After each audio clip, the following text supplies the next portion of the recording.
Predict, pick, and prevail in your fantasy football leagues with Nick Giacobbe and Nick Cap. From breakouts to busts, superstars to sleepers, these are the guys that will help you achieve fantasy glory. This is the PrimeTime Fantasy Podcast. Welcome, everybody, to Season 4, Episode 36. Welcome to Week 9, and this is the PrimeTime Fantasy Football Podcast, where we give you our predictions, our picks, with the hopes that we help you prevail today in Week 9 and the rest of the 2024 fantasy football season. I'm your host, Nick Giacobbe. Joining me is Nick Cap. Nick, it is Daylight Savings Day. It is November, which means it is Christmas season. But it is still. No, it is not. We gotta get to Thanksgiving. Oh, yes, it is. Oh, No. You do not put decorations up for Thanksgiving. So I am in Christmas mode. Spooky season's over, and it is still football season. So that is what truly matters at this time of the year. I love Christmas. We got to get to Thanksgiving first. That is inexcusable. A huge Christmas fan here, but it is football season. And if you want to say Thanksgiving season, Christmas can start on Black Friday. I have no problem. Yeah, Joe says it's the season. There we go. We got some Christmas truthers in here. Joe knows what season it actually is. Yeah. So, welcome to the Primetime Fantasy Football Podcast. I actually did see some comments before we went live, but the comments have since disappeared. I don't know if they're still on the YouTube. I think it was a gentleman here. Oh, you see him? Okay. The two questions from Nick, I believe. Yep. Okay. So, Nick, if you're watching live, we will get to your questions in a second as we're introducing people into the show. We do a live show every single week on Sundays, 8:30 a.m. Eastern time. Just in case this is your first time joining us, thank you if you are joining us today, whether you're a long-time viewer or a first-time viewer. We will answer all of your fantasy football questions for at least an hour. We'll go longer. As far as I know, we don't have any reasons for either of us to leave in the next hour. So we'll keep answering your questions until you guys stop sending us questions. We'll go game by game and talk about injuries and implications in each game, but we will prioritize your questions over that. So as long as you're asking questions, we'll pop them up on the screen. If you're watching on Facebook or Instagram, welcome, but we do recommend going to YouTube as you could actually see where you are in the queue. And, when you have a question, we could pop it up on the screen and then you can actually see where you are in the queue and how many people you are away. We are going to give you long, thoughtful, insightful answers. So it might be a couple minutes if you're, 10 questions away, but please make sure to bear with us. If you're watching live on YouTube, make sure to drop a like on this video, subscribe to the channel. We'd really appreciate that. If you're watching on Facebook or Instagram, same thing. Throw a like and help grow the Primetime Fantasy Football Podcast. So with that said, Nick got the jump early. He got us some questions. Not either of us, Nick's a different Nick who's watching, got us some questions before the show even went live. So here's our first one. What's going on, guys? Jaden Reed with the Packers going up against the Lions, or Michael Pittman in my wide receiver 2 spot in his half PPR. Has DeAndre Swift in the flex. What do you think? I would go with Michael Pittman. I like the Joe Flacco situation. I have Michael Pittman on my all-boom team. I'll just read you some quick stats about Michael Pittman with Flacco versus Anthony Richardson. Pittman has played 8 games this season, 5 of them with Richardson as the starter, 3 of them with Flacco as the starter. In those 5 games with Anthony Richardson, he has averaged less than 6.5 points. With Joe Flacco, he's averaging 15 points. His best game with Anthony Richardson has been 9.3. His worst game with Joe Flacco has been 12.5. And now this is the easiest matchup that they have had on the schedule the entire season for the wide receiver position. I would absolutely take advantage of it with Michael Pittman this week.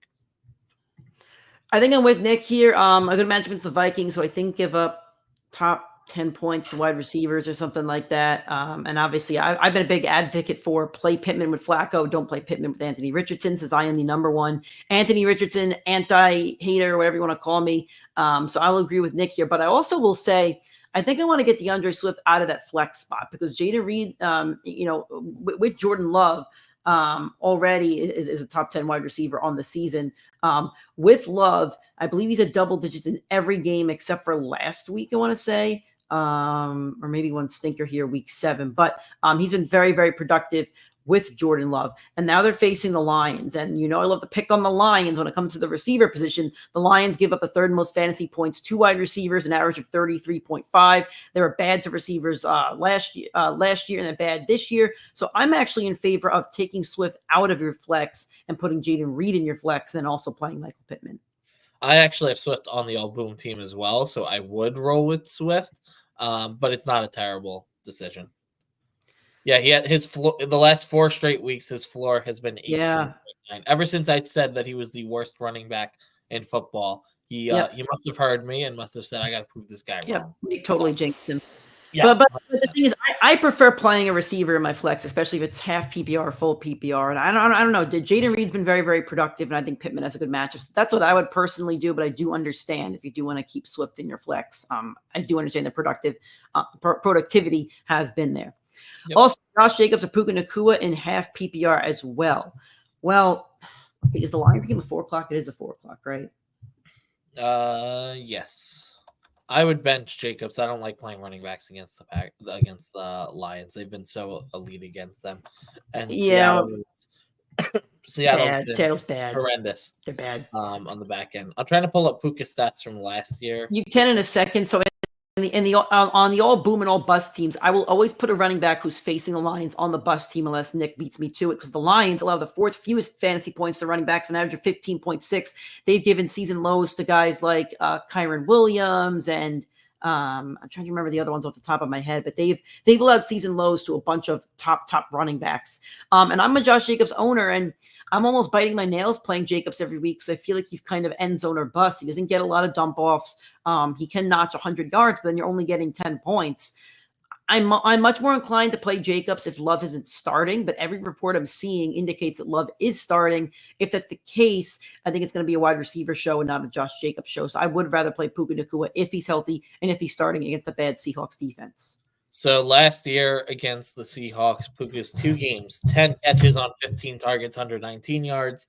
And then the second game, 5 catches on 7 targets, 70 yards, and a touchdown, also a rushing attempt in that game. So he is averaging about 20 fantasy points per game up against the Seahawks in his first 2. I would definitely roll out Puka in this one.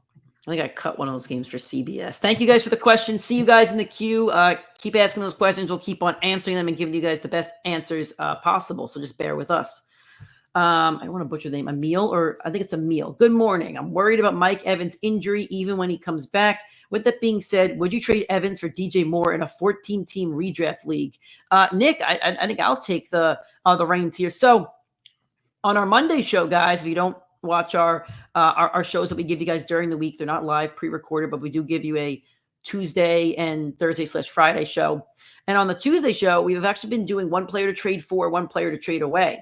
I would like to know what your record is, because in that trade segment this past Monday, I actually said to trade away DJ Moore and to trade for Mike Evans. And here's why. DJ Moore has been a total bust in the past 3 weeks or so. 2 of those weeks were a very positive matchup for receivers, so he should have boomed, and he didn't. Me and Nick actually had him on our all-boom teams in both of those weeks. The Bears just don't seem to have a lot of chemistry on offense, and it is hurting DJ Moore a lot. The reason why I want to trade DJ Moore is because I just don't trust the offense, and I specifically don't trust the coaching. The play calling has been horrendous, especially on the offensive side of things. Now, here's why I want Mike Evans. Mike Evans has a very, very favorable schedule when it comes to December. I want to see if I still have my notes here. I think I still have my notes. Bear with me for 1 second. Let's see. Maybe I do not have my notes. I did have my notes, but I don't think I have my note. Oh, I do. No, those are from 2 weeks ago. Okay. Let me just look up his schedule real quick. I know he has the Panthers twice. So that's the one thing I do want to note is they do have the Panthers twice. So come December, here are your matchups come December. The Panthers, the Raiders, the Chargers, the Cowboys, and then the Panthers championship week. So I've actually been telling people, if you are a team who's in position to make the playoffs, go trade for Mike Evans, stash him on your bench. When he comes back, it might take him a week or 2 to kind of get that hamstring right. But Baker Mayfield is number 1 in passing yards, and number 1, and the Bucs have scored the most points in the league as well. That's even with a 30-point performance last week without his top targets. So Mike Evans is going to get extremely fed when he does come back. There's no Chris Godwin anymore. I see you're 5-3. You wrote that here. I would not want to trade away Mike Evans if I were you, and I definitely would not want to trade DJ Moore. There are other candidates that I would recommend trading for, but DJ Moore is one I don't want to touch right now, knowing the state of that offense. And Nick can give a take too if he would like to. Yeah, I agree with you. You're 5-3. I would hold out for Evans. I like all Nick's points. I think that playoff schedule is very favorable. DJ Moore, he was super consistent at the start of the year. The problem is Caleb Williams is not. Once Keenan Allen had returned full time to that lineup, he's been more of the red zone threat. So DJ Moore is not going to see the end zone as much as he might have hoped for. So I just don't think you're going to get the consistency from DJ Moore that you did get from Mike Evans at the start of the year, and he's going to be back in like 2 weeks, so it's not too much longer that you have to be without him. And they let Caleb Williams also does like Cole Kmet in the red zone. Yeah. Jesus says, "Welcome back. Thanks for that. I did miss Friday's show. I had a little stomach bug and I could not get on to record, but Nick held down the fort there. Need to start 3. Marvin Harrison Jr., Brian Thomas Jr., Jaden Reed, Zay Flowers, DJ Moore, Tyrone Tracy, PPR." This is a good one. I like Reed a lot here. Good matchup against the Packers. If Love is playing, which looks, again, every report that we have read indicates that Jordan Love is going to play. I like Reed here a lot. Yep, I'm good with Reed. I don't know how you can bench Tyrone Tracy based off his last 3 of the last 4 games. He's been on fire. I wouldn't play Flowers. He's going to get shadowed by Surtain all game. To me, I'm good with that. It's between Marv and Brian Thomas Jr. I think Marv had a good game last week, didn't he? Marv had a great game last week. And the Cardinals at the Bears this week, which actually is a tough defensive matchup. The Jags have who do the Jags have this week? The Eagles. Eagles allow the 12th. Yeah, I'd rather play Brian. I think I'm cool with Brian Thomas, Jaden Reed, and I'm okay with either playing Tracy or Marvin Harrison Jr., but if Nick wants to lean Tracy, that's okay. Yeah, my decision would be Marv or Brian Thomas Jr. I am concerned because they said Brian Thomas Jr. was going to be out 2 to 4 weeks, and now it sounds like he's playing this week, so the injury still concerns me. That's what you had told me on Tuesday's show, but I was not able to put him on my IR spot at all this week. So yeah, I mean, he was questionable the entire week, and now it sounds like he's going to play, which is kind of weird to me. That would be my one concern with him. It's a 1 o'clock game though, so you'll know by 11:30 if he's playing. Yeah, exactly. Yeah. My only worry with Tracy is also that Commanders' defense has been kind of sort of stingy in the past few weeks. I know Swift had a good game last week, but that defense is not the Commanders' defense that we've been picking against. They've upped it up a bit. I think it's going to be a low-scoring game too, which also concerns me. Yeah. From Jeff Rogers, pick 2, full PPR, Rico Dowdle, who hopefully is the running back 1 today, DeAndre Hopkins, Michael Pittman, or Cortland Sutton. Thanks. So I think me and Nick are both in on Pittman. I think we could comfortably say that.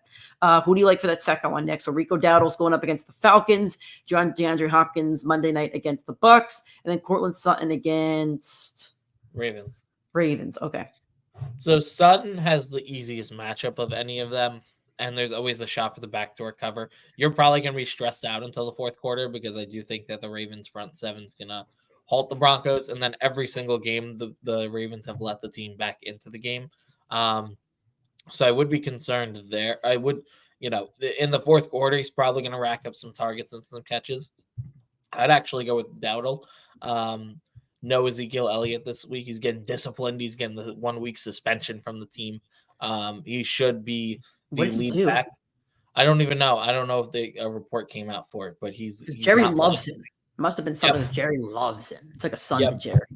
And they're putting Dalvin Cook full time into his role this week. I don't think that's going to work out too well. So I think Dowdle's going to have the most upside from that backfield, and I think he's got a lot of upside in the highest over/under game of the week. I'm going to go with Hopkins here because, first off, I just like having somebody on Monday night. It's a ridiculous thing to state, but it's fun to have somebody on Monday night to root for. And here's the other thing. It's a positive matchup. Facing off against Tampa Bay Buccaneers, who have allowed the most fantasy points to quarterbacks at 23.4. Now, you're saying Hopkins isn't a quarterback, and I understand that. But for a quarterback to score points, they have to throw to their receivers. So that also means that the Bucs have allowed the 6th most fantasy points to wide receivers, an average of 29.6. They don't have a wide receiver 1 over there, but he is the most talented wide receiver that will be suiting up for the Chiefs. He basically plays like Travis Kelce, but he's a receiver. So I'm actually cool with playing Hopkins in this matchup. I do understand what Nick is saying, but I feel like Rico Dowdle owners have kind of ripped their hair out throughout the season. And one of my takeaways from last week is I don't really want to play any Cowboy unless it's CeeDee Lamb. So I'm okay with flexing out DeAndre Hopkins here. Okay. Another question from I don't know if it's Emil and if I'm mispronouncing your name, please give me phonetics in the chat. I do not want to mispronounce anybody's name. Flacco or Goff? So Goff is going up against the Packers, and Flacco is going up against the Vikings on Sunday Night Football. The Vikings allow the 1, 2, 3, 4, 5, 6, 7, 8, ninth most fantasy points to quarterbacks, and the Packers are probably pretty tough on quarterbacks. Nick, you can give your takes. I'm looking for the Packers. Yeah, I'm looking up Goff versus the Packers. I like whenever there's a division matchup and you could always look back, it's always good to double check it. So last year when Detroit faced Green Bay, his 2 games, Jared Goff in the most recent one had 332 passing yards and 2 touchdowns. That's a very good fantasy day. Packers are the 10th toughest team against quarterbacks, and Jared Goff is away, and it's the only open-air game that Goff has had this season so far. He's played a dome in the first 8 games this season, or 7 games as he's played. Yep. And then the earlier game was 210 for a touchdown and an interception. It does look like his most recent game against the Packers is an outlier, which was his best game. But who knows? That offense has been rolling.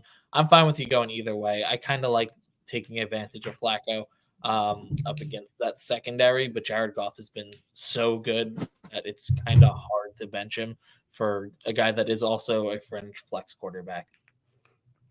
I'll go with Flacco because it's fun to play somebody on Sunday night, and it's a positive matchup. At least I think so. Also should note here, just got a notification from Fantasy Life that Zach Moss has been ruled out, so fire up Chase Brown if you weren't already. Yep.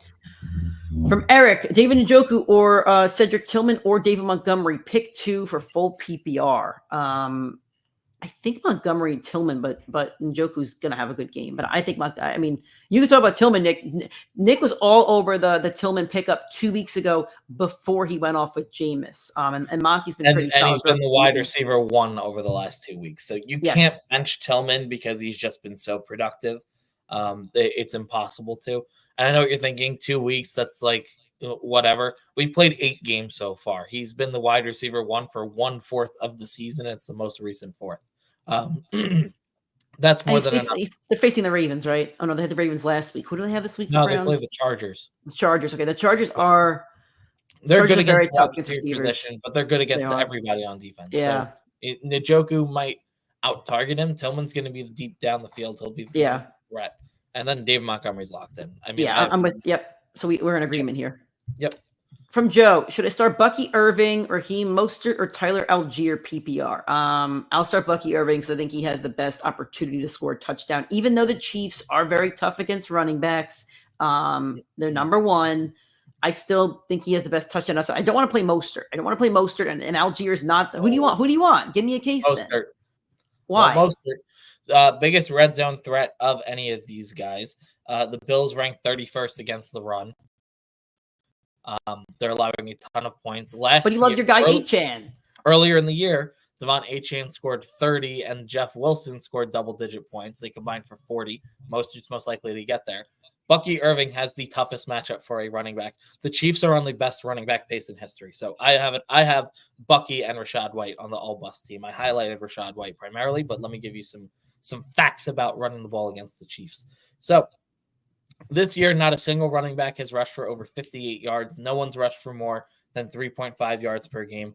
The 7 games that they've played, they've allowed a combined 242 rushing yards. That's 2.6 yards per carry and less than 35 yards per game to RB1s. Now, what are you thinking?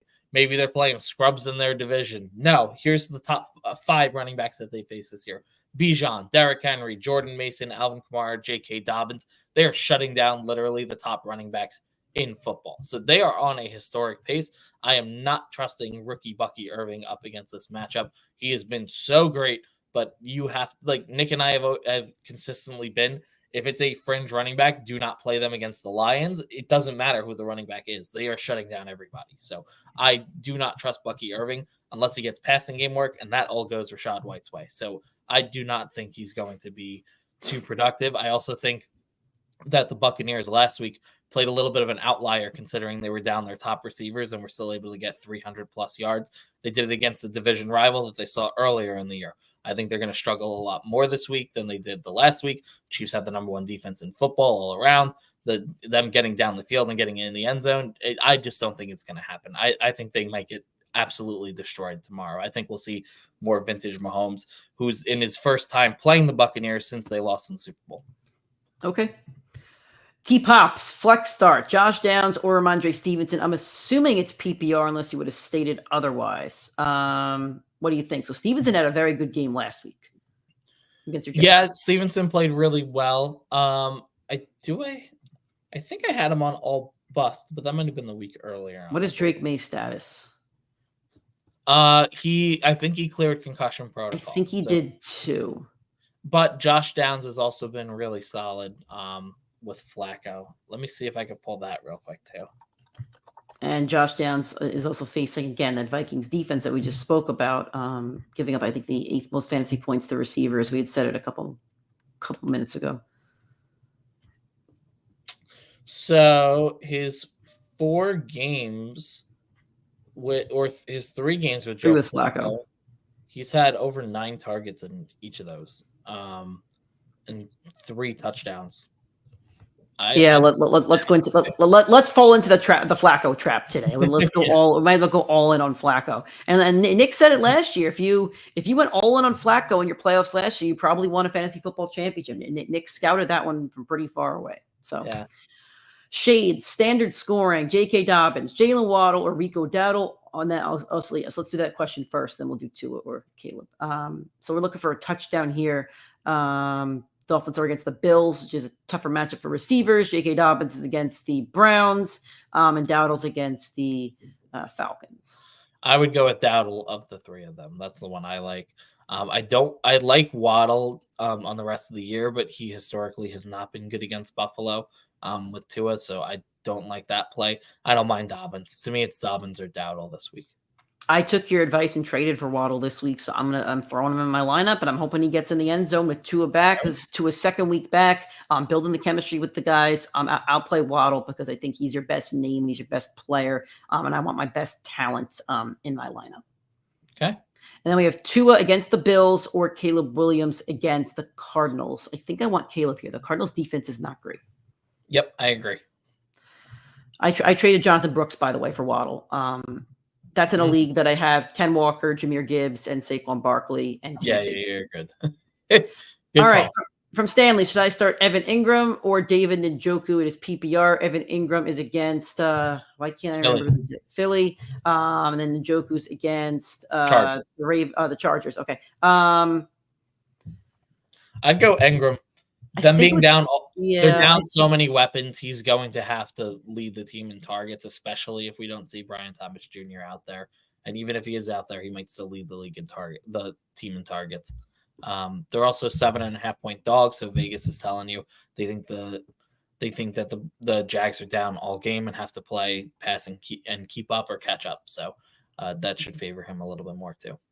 Yeah, I'm with you on that. Okay, T-Pops, Kirk Cousins or Sam Darnold? So Kirk Cousins going up against Cowboys. And no Trayvon Diggs, by the way, and then Sam Darnold Sunday night against the Colts. Oh, Cowboys have been bad. So the Cowboys give up the 6th most fantasy points to quarterbacks. The Colts are like 13-14. I'm going to go with Kirk Cousins. I have Dak on the all-boom team, but I said I probably would have leaned Cousins for it if Nick and I didn't boom him or bust him so much on the year. I wanted to switch it up a little bit.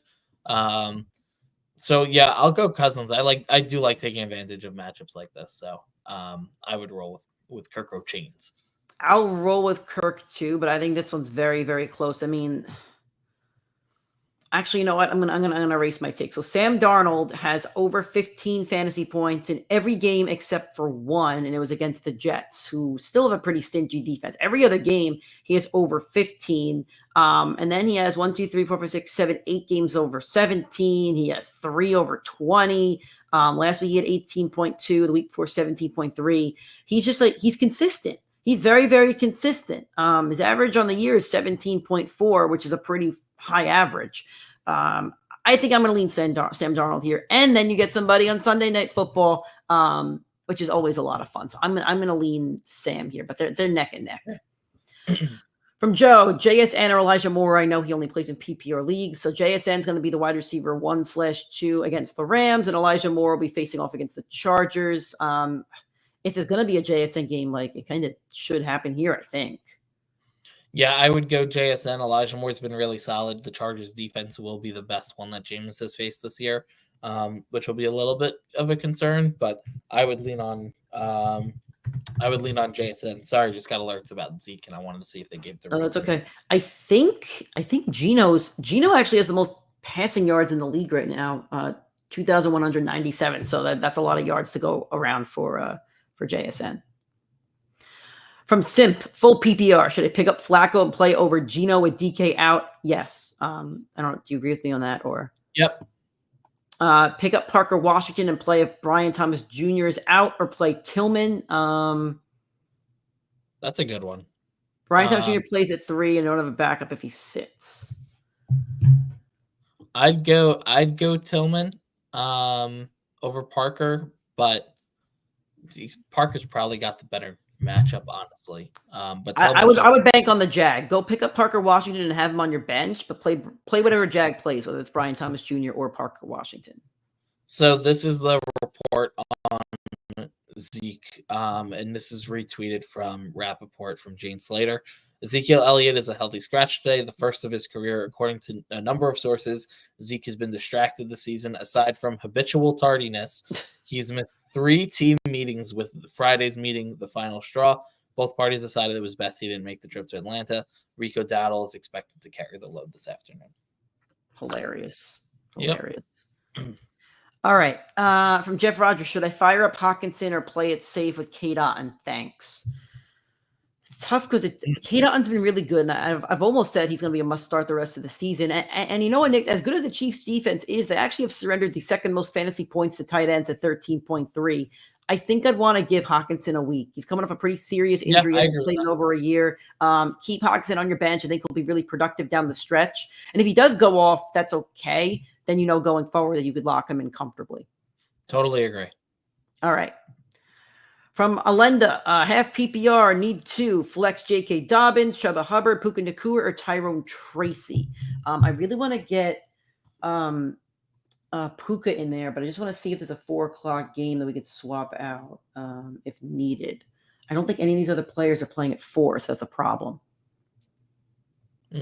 If you played Puka, do you have somebody to play if he doesn't start? All the reports are saying he's going to start. Yeah. If I knew that all these guys are playing, I'd probably want to go.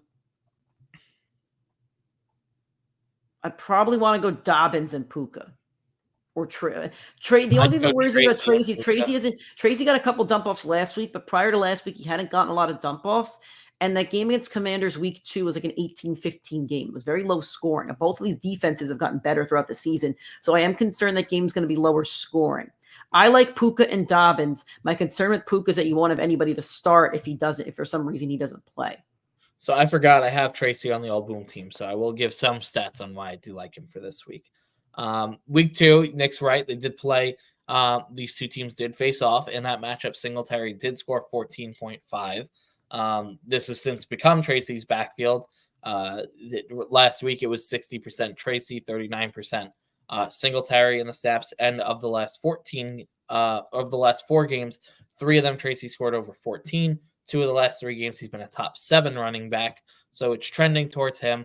In that game, if you remember, it was the first time a team scored that many points in the Giants and did not find their way into the end zone. I do think Tyrone Tracy is more of a disruptor in that regard. He's probably the better back than Singletary, obviously, and can find his way into the end zone. So I think that Tracy's probably scoring more than 15 today if he finds the end zone.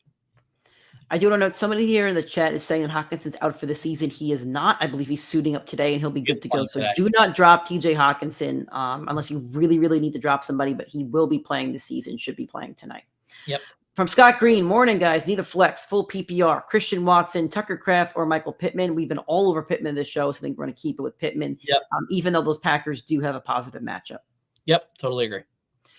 Cheesehead, I got Marvin Harrison, Cooper Kupp, Gina Reed, and Josh Downs. I have to pick 3 this week. I can't decide between Reed and Downs. I really like Reed this week. I think Nick does too. Cooper Kupp is locked and loaded. It's between Marv and Josh Downs. So Josh Downs against the Vikings, positive matchup. Marvin Harrison against the Bears, not positive matchup. I think I'm okay with benching Marv, even though he's probably the more talented player. I don't think we've seen the consistency that I would like to see. So I'm okay with playing Josh Downs in a matchup where he actually has been consistent with Joe Flacco. I don't mind that take at all. I agree with Nick. Cup and Reed are locked in. I think you go. I started to cut you off. He's non-PPR. So you're looking for end zone here. I still like Reed, Cup, and Downs, I think. Okay. Yeah, that's fine with me. Downs, Nick noted that Downs has a touchdown in each game he's played with Flacco, so I'm okay with those three being the guys that you suit up. Mm-hmm. All right, John Caldwell struggling with bye weeks. I'm struggling as well. Steelers or 49ers. I have Hawkinson and Deontay Johnson in my flex spots. So the report from Deontay Johnson is that it looks like he's going to play about 15% of snaps today. So he's saying, should I drop Freiermuth and or Jordan Mason for Coker and or Bucky Irving? No. I don't really want to pick up either. I would drop Freiermuth for Coker. Why is that? You wouldn't drop Freiermuth for Bucky Irving? Actually, you're right. I probably would want for this week. No, but yes, I would rather. But then who's his tight end? I guess Hawkinson. Yeah, I would, you're not going to need Freiermuth anymore now that Hawkinson's going to play. I agree. I would drop Freiermuth for Bucky Irving. If there's someone else deeper on your bench that you can drop for Coker, I would do that as well because I think he's a big rookie receiver and there's a lot of upside on him once Andy Dalton gets back. All right. From Deshaun, full PPR, pick one. Xavier Legette against the Saints. Jalen Tolbert. I actually have to play Tolbert this week. I'm not happy about it against the Falcons. Or Gabe Davis against the Eagles. Gabe Davis. There's no if he plays, but that's the thing. You need to have somebody on your bench if he doesn't play. Maybe pick up Parker Washington if he's available. Does Dallas play at 1? Dallas is a 1 o'clock. That feels like a 4 o'clock game. It does feel like a 4 o'clock. It's a 1 o'clock. That's ridiculous. Okay. Yeah. What's your take? What Nick said, I'd go Gabe Davis and have a pivot option. Hopefully Parker Washington's still out there for John is Kelsey and Hawkinson. You absolutely do not need a third tight end on your roster. Yeah, you're good. From Jay Smooth, Dak Prescott or Matthew Stafford? What do you think? I got Dak on the all boom team, so I'll give some points. The Falcons have allowed over 18 points in every single game this year. Cowboys are going to find a way to get to the end zone. They've allowed the 7th most points per game to the quarterback position. I think, again, I said Kirk should play well. Dak has had one of the toughest schedules for quarterbacks for the first half of the season. This is the first time he plays a team, or the second time he plays a team that's in top 10 in points allowed to the quarterback position. The other game where he played a top 10 team that allows that many points, he had 380 yards, 3 total touchdowns, and was the QB2 on the week. So Dak is the ultimate stat sheets. This is the battle of the stat sheet stuffers this week. Yes. I mean, these are two guys that usually fill the scorecard and they're empty calories, but they equate to good fantasy games. So I like Dak Prescott this week, and I would definitely lean on him. And then we have Kate Otten or Trey McBride. Kate Otten Monday night against the Chiefs in a positive matchup. And then we have Trey McBride against the Bears. I would go McBride's talent over Otten. I would too. And I think he's Kyler's favorite target. So he's a guy I really don't want to bench. So I'm okay with that. I agree with that. All right, guys, we'll keep answering your questions. Keep putting them in the chat. If you haven't already, please make sure to like this video. Subscribe to the YouTube channel if you haven't already. We gave you guys 2 pre-recorded shows during the week on Tuesdays and Fridays. So if you need waiver wire content, weekly recaps, all boom, all bust teams, late pickups, we give you all that during the week if you're subscribed to our YouTube channel. We also drop the show on our audio streaming platforms, iTunes, Spotify, Google Podcasts, and Anchor if you want to consume the show in a podcast form. If you're on iTunes or Spotify, please give us a 5-star rating and a review. We would appreciate that. From Dylan Fink, morning, need help, season on the line. All right, season on the line, full PPR in different leagues. So let's start with the first one. Start one tight end and 1 flex. Zach Ertz against the Giants, Cole Kmet against the Cardinals, or Taysom Hill against the Panthers. I'm okay with Kmet. I think he's targeted a lot by Caleb Williams in the end zone. I like Ertz too, but again, my concern is that game's going to be a little bit lower scoring, just like the week 2 one. I have Kmet on the all boom team, so I'm definitely going to roll with Kmet in this one. Okay, and then for the flex, Cortland Sutton, Bucky Irving, Christian Watson. I'm in agreement with Nick that you don't want to play Bucky unless it's under different circumstances. So it's the talent and upside of Cortland Sutton or the positive matchup of Christian Watson. I would go with Sutton. Game script and matchup are good. Sutton. The Ravens are allow the second or the most points to the wide receiver. I think it's 3 at the moment, but yes, they've been very bad against receivers. And Bo Nix has looked much better as the weeks have gone on. So I'll agree with Nick there as well. All right, so then we have a different league here. One quarterback, Kyler Murray against the Bears or Baker Mayfield against the Chiefs. That's tough. They both have really bad matchups. I'd go with Kyler and his mobility over Baker. I think Baker is really going to struggle against Kansas City. Yeah, I'll agree with you there. And the Bears have actually given where are the Bears here? The Bears have been really tough against quarterbacks. They allow the third fewest points. The Chiefs are like middle of the pack, but I'll defer to Nick here. I do think Murray's probably the better play. Then start one running back and one flex. Let's start with the running back. J.K. Dobbins against the Browns or Josh Jacobs against the Packers. I think I like Dobbins knowing that Jordan Love's probably going to play. And Dobbins has had a ridiculous amount of touchdowns this year. They love running him. They trust him. And the Browns haven't been the same defense that they've really been over the last few years. So I'm okay with playing Dobbins here. I agree. Also, just real quick, Nick, you see how we look in this camera angle with the question up? Don't you feel like what's the show Full House where you're the neighbor with the eyes over the fence? That's kind of how I kind of feel right now. It is a big question. We have to kind of raise our heads up a little bit. Yeah, exactly. Dobbins or Jacobs? I go with Dobbins as well. Okay. Scary Terry against the Giants, Romeo Dobbs against the Lions, or Josh Downs against the Vikings? I go Terry. Terry's been really good lately. He's a guy that I was all over him in pre-draft. I was saying he was getting underdrafted. I want to pull up his numbers from last week if I could find them. Josh Downs was really good last week too. He had 22 points last week. Where is Terry McLaurin here on the list? I can't find it. Oh, he's wide receiver 9. That's why. Terry McLaurin has double-digit fantasy points in 6 consecutive weeks. Within that 6-week span, he's over 15 fantasy points in 5 of those last 6. I don't think you could bench Terry McLaurin, even though Josh Downs is a good play as well. Yeah, I agree. John says he has Boswell, Pickens, Najee, Russ, Jordan Mason, and Muth on his bench. Are you a Steelers fan, my man? Because you have the entire Steelers roster. Okay. So I would get rid of Russ. I would get rid of. You don't need 2 kickers. You can't get rid of Boswell. Boswell's been the kicker 1, I think, on the year. So you can't really drop him. I don't think anybody's jumping to pick up Russ or Freiermuth. I'll get rid of Freiermuth first and then Russ. Yeah, I agree with that. I'm totally on board. For the guys down, hold on, just real quick as we jump down here. Yes, it was home improvement. It was Tim Allen. Absolutely. I had home improvement in my head, and I was like, is it Full House or is it home improvement? So, yeah, I you know what? I messed up on that one. I'll take the L on that one, guys. Thanks, chat. Appreciate it. All right, Jeff Rogers, any word on Bigsby and ETN? I want to flex Bigsby if no ETN. Thanks. The report is that they're going to probably play, but I saw Bigsby is expected to play. I didn't see a report on ETN yet. Okay. Stay tuned to ESPN and NFL Network. As much as we'd like to give you more information, we only know is what they tell us. All right, for my buddy John, I have 2 quarterback league, 2 flex. My receivers starting are Amon-Ra, CD, AJ Brown. My 2 quarterbacks are Jaden Daniels and Goff. I have Terry on my bench and don't know if I should start him to pair him with Jaden Daniels. So he's starting Amon-Ra, CD, and AJ Brown. I don't think you could bench those guys at all. Oh, I agree. As good as Terry's been, your receivers are so good, you just can't bench them. For sure. Yeah, that's a quick answer. Quincy Davis, start 2. Tua, Flacco, or May.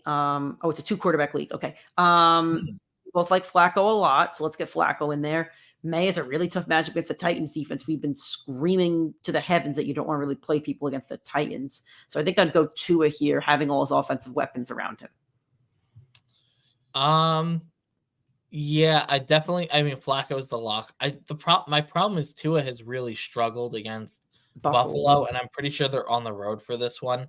So, 2 things Tua has struggled with, it's a bad situation for. I'm going to guess since it's a 2 quarterback league, there is pretty much no quarterback that you could start on your waiver wire.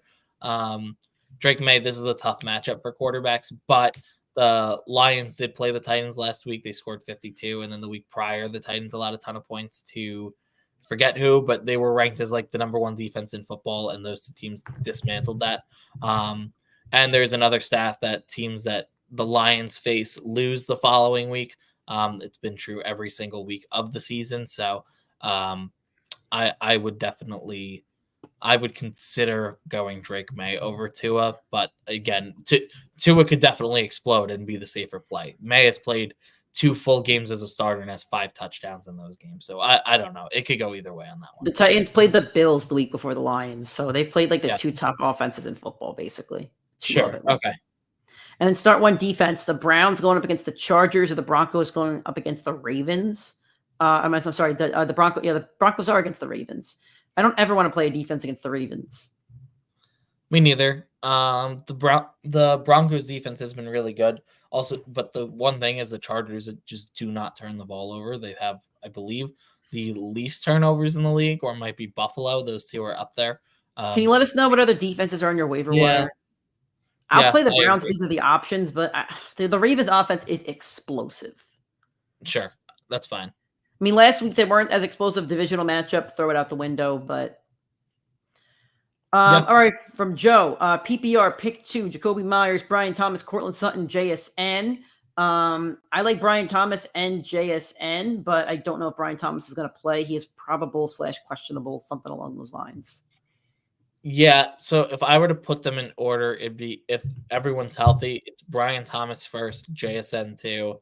I actually don't know who the Raiders play. The Bengals, okay. Sutton, then Myers. I don't care who the Raiders play. The Raiders are such a bad offense no matter which quarterback is playing. I just feel like it's really tough to play anybody. Myers has been solid. Myers was solid last week. What was his number? Let's see.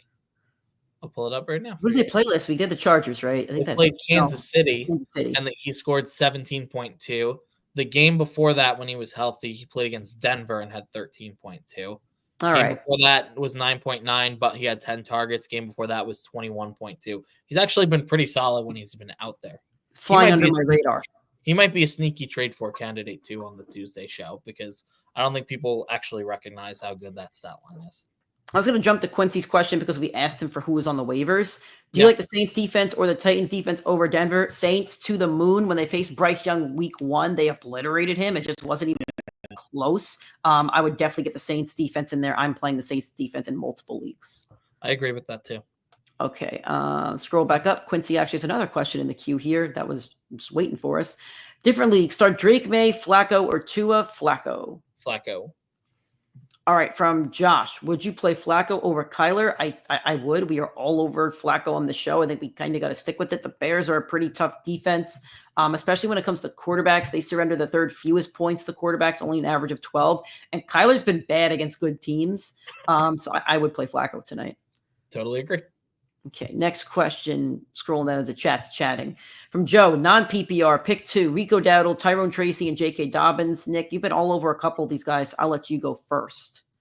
I mean, Dowdle and Tracy for me. Browns are good against the run, which concerns me for Dobbins, although Dobbins has been really solid. But Tracy's been great.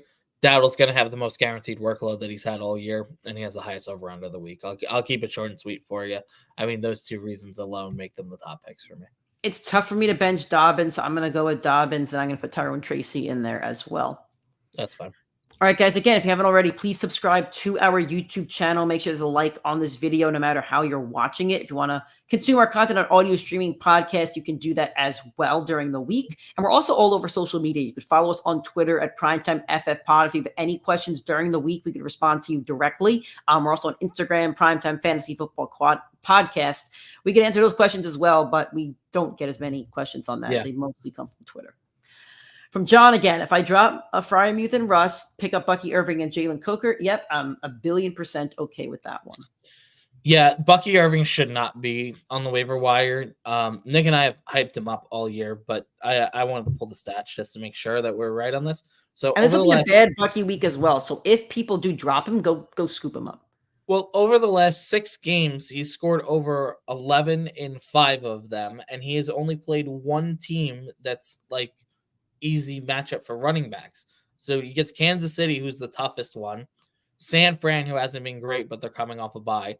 They get their bye, and then they finish up the season Giants, Panthers, Vegas, Chargers is rough, Dallas, Carolina in the championship. I mean, Bucky Irving definitely needs to be rostered. He should really be rostered in 90+% of leagues, and the 10% are just the ones that are inactive. Like he really should be on your roster. Okay. And just to confirm, yes, we like Flacco over Kyler. Yep.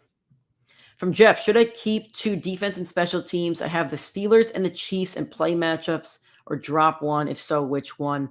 I'm okay with keeping 2 this late in the season, especially when they've both been productive. Just play the Chiefs this week. You'll be okay. Yeah, I agree. Answered that one. Stanley says, I have Ferguson and Kittle on bye. I have that's the Eagles tight end. No, just play Ferguson. I'm good with just playing Ferguson. Yeah, that's fine. From the Sean, PPR, start Tua, Darnold, or Stafford. I do appreciate you guys putting PPR. However, I don't think PPR matters for quarterbacks. I don't know. I've watched Jared Goff catch a touchdown this year. That's an extra point. Okay, good point. Good point right there. Okay, so they do matter. You're right. Good point by my co-host right there. All right, Tua, Darnold, or Stafford. I think we're both in agreement that Tua is the odd man out here. I think we may have answered. We answered Darnold or Kirk, not Stafford. So Stafford against my shit Hawks. They're very, very bad. Or Sam Darnold against the Colts. I think Stafford wrecks the Seahawks. I think Stafford normally wrecks the Seahawks. I would love to pull up his numbers if you know them. I got you. I'm on it. I think in his career he wrecks the Seahawks. Actually, so last year he had a ton of yards, but he only had 1 touchdown, 1 interception in both of his. Kyron must have really good games too, though. Yeah, I'm sure Kyron's the one that dominates this one. He actually was injured for 2022 for both the games, which is kind of weird. And then in 2021, he actually hasn't been that great. He gets the yards, but he doesn't really get the touchdowns to make up the week. So I don't know. I'd probably go Sam Darnold in this spot. Okay, I'll defer to that one. I think they're both good plays, but I'll defer to that. I mean, I said Sam's numbers. He only has, I think, 1 game under 10, and he has like 6 of them over 18. He's been very solid this year. Yeah. From John, would you play Bucky over Algier this week? Oh, I want to see Algier's stat line because a lot of people keep asking about him, and this might be my fantasy blind spot. I just feel like he's kind of like touchdown or bust in a way. So let's see what his stats look like. Well, he only scored 1 touchdown this year. And maybe my blinders are on because I'm a Bijan owner and I get frustrated every time Algier gets the ball. He only has 2 games over 10 points this year. Week 4 against New Orleans was 10, and week 6 against Carolina was 19. Every other game has been under 7.5. So he really hasn't been that great. This is why I'd rather play Bucky Irving on Monday. Yeah, I'd rather the guarantee touches from Bucky than I would Tyler Algier. All right, from Quincy, would you start Jameis Winston over Drake May and Tua? Hell yeah. I love J-Bo, but I don't know. He had the most yards on the week last week. How can you not play our guy Jabu? Because he was facing the Ravens defense, who hasn't been that good this year. I'm rolling with Jameis. I think Tua was the safest play, but if you want a boom or bust play, it's Jameis. 100%. He's also definitely thrown an interception this week, just so you know. Yes, you're starting at -2. Yeah. But 100%. Tua's probably going to fumble, so you're probably going to get a -2 from Tua as well. Yeah. There is no word on Bigsby or ETN for everybody asking. The only word we have is exactly what we've shared with you guys so far, is that both are questionable and both are trending towards playing, with Bigsby probably trending a little bit harder towards playing. Yep. All right, guys, so no more questions in the queue at the moment. You can still ask your questions. I'm just stating there's no more in the queue. And if you do ask questions, we will prioritize your question. But for now, we're going to start going game by game, talking about the injuries, anything else that we should mention. So for the Cowboys, the defense is a bit banged up. They're missing Micah Parsons. They're going to be missing Jerome Bland, Jordan Phillips. They're also going to be missing, I believe also Trayvon Diggs is not going to play either. They're really banged up on defense. So could be a positive game script for the Falcons, who have all had very productive skill position players. I think I had the Falcons as one of my top 5 offenses before the season, Nick, if I remember correctly. I wanted a piece of that Falcons offense. But What I would like to see in this one, Nick, I'm going to take the take from you here. So I want to see what Rico Dowdle does, because I felt like Rico Dowdle was starting to get going, and then Zeke Elliott complained to his father, Jerry Jones, and then Zeke started getting the goal line work. And I want to see if Rico has a good game, and if he does, is that going to spell good signs for Rico going forward, or is Zeke going to come in next week and interfere with that? Yeah, no, that's definitely a good point. I mean, that's probably the biggest question mark. I mean, for me, all the questions come on the Dallas side of the football. Dallas has been inconsistent on offense, but they've also faced one of the toughest defensive schedules in football through this many weeks. So we'll see if that holds true, and if they figure it out on the back half of the year. I think they're going to. I think the Cowboys have some good trade for candidates and rosterable options there. But yeah, to Nick's point, definitely want to see what Rico Dowdle looks like without Zeke, and see, is it going to be Dalvin Cook that gets that workload? Is it just the system and like that's it? He gets the first and second down touches and that's all. And you hope he breaks one off. I mean, like if that's the case, then he's definitely never going to be playable and a must start, but the schedule does lighten up. So we'll see if he can take advantage. And I have no questions about the Falcons. We know who they are at this point. Yep. From the Sean, 16-man, full PPR. We love the question every week. Justice Hill, Zach Charbonnet, or Jerome Ford. So you got a pick of the backup running backs. I think I like Hill because he has the highest scoring offense, I think. I mean, that's a good take. I want to see what he's looked I think like. Ford is my least favorite play. I'm between Hill or Charbonnet. Hill also gets a couple dump offs. Yeah, I'm gonna look at who has the highest snap share of any of them. So Justice Hill gets pretty close to 50%, which is kind of surprising. It's gonna be Hill, I think. Charbonnet does get on the field a little bit, but yeah, Charbonnet is probably the one I want the least, but like 40%, 45% Charbonnet, and then Jerome Ford. We'll see what he's looked like with. Well, he hasn't played a game yet with Nick Chubb this year, so who knows there? I don't know. I mean, if I guess Justice Hill would make the most sense to me. I don't mind Jerome Ford, but it's a crapshoot here. From Clint, looks like Pollard plays hurt today. What's your take on Chestnut usage? I don't want to play Chestnut if Pollard's on the field. I agree with that. If I see the word that Pollard is out, then I want Chestnut in the lineup because no Tajay Spears either. And New England is a good matchup to take advantage of. And a name like Chestnut is pretty fire. I always say that if you hear a football player's name, like instantly if they're going to be a good football player. Think about it like this, right, Nick? Let's go through a few quarterbacks real quick. We'll have a little bit of fun, right? When you hear Tom Brady, that name just sounds electric, like a starter, right? Yep. You hear Josh McCown, it just sounds like a backup quarterback, right? Like Zach Wilson. Zach Wilson, exactly. Sounds like a backup quarterback. You could go through almost any name and you're like, makes sense there. There's very few outliers, but most of the time makes sense. All right, from Clint, what's your guys' read on Ricky Pearsall going forward after the bye, and your take on the 49ers running back room usage rest of season? So my take on the receiving room right now is that Juwan Jennings has chemistry with Brock Purdy. He had a couple really good games this season. I think it's going to be really tough for Pearsall to find his kind of status in the offense when you're still behind tight end one under your Kittle, Debo, who's been great, plus Juwan Jennings. And then to go to the running back question, I think McCaffrey's back in a week or two. And even if he's not, the running back room is just a mess. So you're going to have McCaffrey coming back, Jordan Mason, who's going to be fighting with, I don't know how to pronounce his name, Gerendo. I don't think it's good for Pearsall, especially if McCaffrey comes back. And then if McCaffrey's back, it's not good for either of the other running backs either, because it's McCaffrey's backfield. So that's my take on that situation. I actually don't mind rostering Pearsall. Not this week. I would wait the week to see what that room looks like. I do think the 49ers have not looked as good, and I do think during the bye week they could do some reforming and retooling of the offense and figuring out what's the best way to proceed with Ayuk being down. On the running back situation, I mean, did you see the video of CMC as the Tin Man? Yep. That's what he's been doing during the NFL season. Yep, that's exactly what he's been. It's too ironic of a presentation of a player. I think CMC's coming back soon, and once he comes back, I mean, you just hope he stays on the field. And when CMC's out there, I mean, it's his backfield and it's his games to win. But I do think if you're the 49ers, my logic would be if you can get in the playoffs and then put CMC, ramp him up to 70, 80% snap share. You don't need to do it right now if Jordan Mason is running this well behind this offensive line.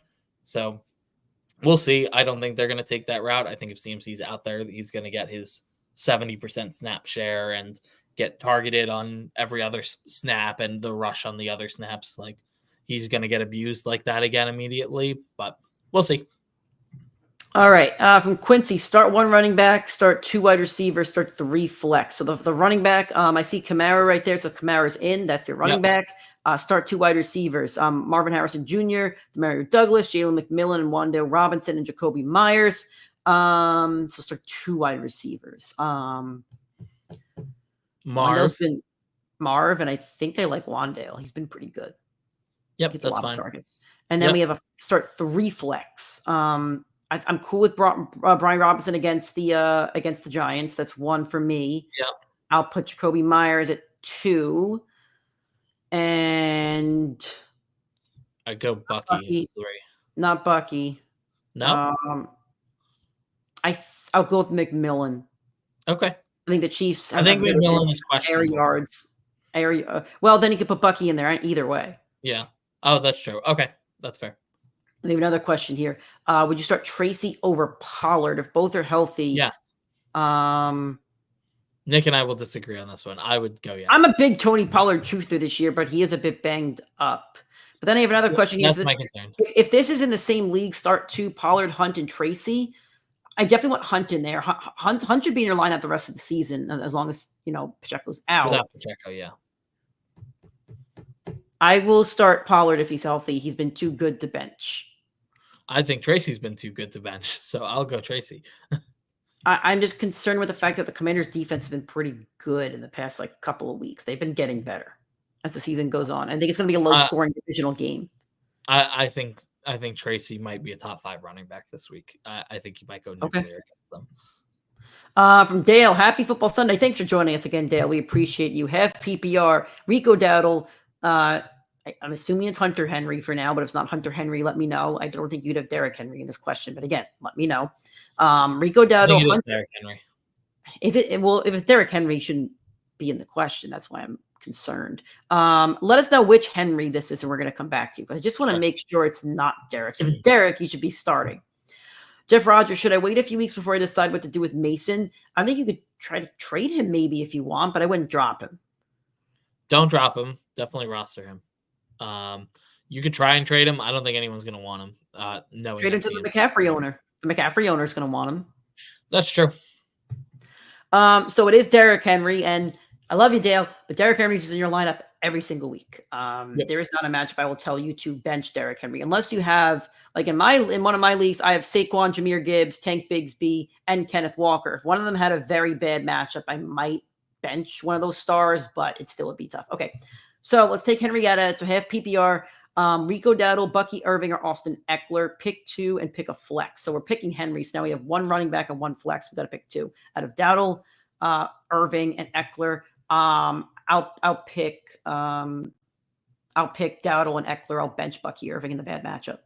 Yep, totally agree. Okay. Let's get to the next question from Quincy. Jaden Daniels or Hurts? I like this question a lot because I said on the show, Nick, a couple of weeks ago, I said Jaden Daniels is a locked-in starter every week except for a couple bad matchups against defenses. And the Giants are a bad matchup. The Giants are the only team when Jaden Daniels was actually healthy for the entire game, they're the only team to hold them under 20 fantasy points this season. And the front 7 is still really good. So I will play Jalen Hurts this week in a positive matchup against the Jacksonville Jaguars. I would play Hurts too. I think both are great plays most weeks. I have the same problem. I have 2 of them in the same league, and I'm desperately trying to trade one. It's a dynasty league too, so they have even more value there. And I can't find a trade partner for them. It's insane to recognize just how valuable they are. And the Jags also allow the second most fantasy points to quarterbacks, an average of 22.6. They're bad against quarterbacks. Play Hurts. Yeah. From Dale, pick a defense. Commanders against the Giants, Eagles against the Jags, Pats against the Titans.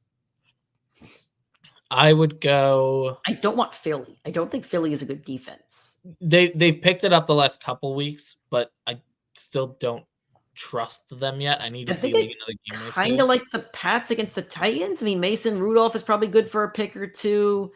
Jared Mayo's a defensive coach. Especially if no Pollard too. Yeah, I'll go with the Pats, although I don't love it. Yeah. From John, Deontay or Coker? I think Algier scores today against the beat-up Cowboys. Play Bucky over Hawks. Let's start with the first question, Deontay or Coker? I think I'll play the talent of Deontay Johnson, and I really don't want to play a Panther this week. The Saints they destroyed them week 1. It just wasn't even close, and Bryce Young hasn't shown me anything to prove he could do anything different. I would go with Coker this week. He's a big rookie receiver. He's got more targets. The bigger indicator for me is I don't want to play Deontay. So if you have another pivot, like feel free to share that too. We've just watched so many receivers get traded this year and not see enough of the field the following week. Devontae was a bit of an outlier, but Amari Cooper saw a 30% snap share. He found the end zone, which kind of made his week. If Deontay does get a big snap share, he's going to get shadowed by Surtain because he'd be the most talented route runner out there. The other receivers traded. Hopkins barely saw anything. I forget who the other one was. There was a third receiver. Bateman? Who was it? On the Ravens, Bateman, or who are you? No, another receiver that was traded this year and didn't get a ton Devontae of Adams? production. No, it was another one. I have him here. Adams. Oh, yeah. Okay, yeah, it was Adams. So, I mean, all three of them really didn't see the field enough, which was the problem for me. All right. From Quincy, start 2. Is this PPR? I'm assuming it's PPR. You skipped John's second question. Oops, sorry, John. Play Bucky over Hawk. No, I'll play Hawkinson in a more positive matchup. Yep, I agree with that. All right. Start 2. Waddle, Xavier Worthy, Wan'Dale Robinson, or Jalen McMillan. I like Wan'Dale Robinson, and I like Worthy. I will play Worthy. It's fun to get somebody in your lineup on Monday night. I love saying that. Worthy's becoming a sneaky trade for candidate. When DeAndre Hopkins got there, they changed his route tree, and he's running a lot closer to the quarterback. Mahomes I think has 7 targets to him in both the last games or 8. So his route tree is changing to be more of a PPR threat than he was literally just a burner. I mean, they were using him like they used MVS last year or Mecole Hardman, where you just put him on the outside and tell him to run and get open deep. That's not how they're using him anymore, and it's going to be better for fantasy. If that trend continues, he's going to be a safer PPR play than he has been. Okay. Remember, guys, if you're watching live, please subscribe to the YouTube channel. Really appreciate it. Make sure to like this video. Follow us on social media channels, Twitter, Instagram, and also our audio streaming platforms. We have no news on McCaffrey. I'm sure Kyle Shanahan will not even have news on McCaffrey until kickoff of next week. From John Cobble, I think this is a question. I think we're doing Amari Cooper. This was in regards to the Deontay and the trade question. Okay. I would play Amari Cooper. I know he did not look great last week. We know the inconsistencies he's had in his career. I like him at home 2 weeks now in this offense, knowing the playbook. I think he's going to get a lot more workload out there. I like Cooper and Hopkins over both Deontay and Coker. I'm fine with that. I'll give Cooper a slight edge, but I do like Hopkins. I would highly recommend trading Deontay away. I think someone's going to see a lot more value in him, and I don't think he's going to be. That offense is really crowded. That's a crowded offense right now. Yeah, 100%. All right. Do not see any questions in the another question in the queue. Keep putting the questions in the queue, guys, because we'd rather answer questions than talk about the games. Trust me, this is more fun. Half PPR, start at flex. Tyrone Tracy, Javonte Williams, Cortland Sutton, Michael Pittman, Romeo Dobbs. Man, only one. But Pittman's just the name that's really sticking out to me. Me too. There's a couple good names in there. The CMC owner has Madison, Odunze, and Brian Thomas on his bench. Which player should he try and trade Mason for? Brian Thomas. Yep. If he's willing to do that, you could go get him. Yep. If he's willing to do that, pull the trigger. You could even try to wager with him this morning and say, hey, Brian Thomas is hurt. If he doesn't play today, that benefits you. What's up, fellas? Led McConkey or Evan Ingram in the flex? McConkey. They love McConkey over there. I saw so many positive comments about him this week. They love him over there. Yep, I have McConkey on the all boom team. And I don't want DJ Moore. I really don't want DJ Moore. But if you want to give some lad stats, you can. We don't have any lad questions so far, but I think he could end up being a league winner this year. Me too. So the Browns allow top 5 points per game to the wide receiver position. First off, he's coming off the best game of his career, scored 29.1. He was the wide receiver too. Since the bye week in week 4, this offense has changed a lot more than I think people recognize. He's receiving 7 targets per game, which is really solid. And Justin Herbert is passing the ball a lot more. In the first few games before the bye, the first 4 games, Herbert was averaging 22.7 pass attempts per game. That is not high at all for fantasy and is not good. His high in any game in that span was 27. Since the bye, in the 3 games since, he's averaging 35 per game. That's 13 more passing attempts, and his low has been 32. So this offense, so Jim Harbaugh is changing it up a little bit more. He's trusting Ladd out there. He's trusting those receivers, and he's trusting his quarterback to pass the ball a little bit more. And that's why you're going to start seeing this Ladd McConkey trend start stabilizing and being a much more reliable receiver. Yeah, Quentin Johnson is back. I think this benefits Herbert more than hurts McConkey. I still think McConkey's a legit guy out there. And having both of them side by side means you can't double one of them. So I think it's a benefit for everybody in the offense. Yeah, McConkey's going to be in the slot too. Quentin's not going to take that from him. He'll always be on the outside. So there's not too much of a threat there in terms of McConkey's target share. From Deshaun, PPR, a Kareem Hunt or J.K. Dobbins? I don't think you could bench Hunt this season. He's their guy. He's in the end zone every week. I don't think, and I think they're a run first team as well. I do like Dobbins. I do like him. He's been very productive. PPR start 3: Jamar Chase, Drake London, Darnell Mooney, Keon Coleman, or Jalen Waddle. Chase and London, I think, are locked to your lineup the entire rest of the season. Unless we put one on the all boom team, but we did not have. Or all bust, I should say. We did successfully bust Chase week 2 or 3.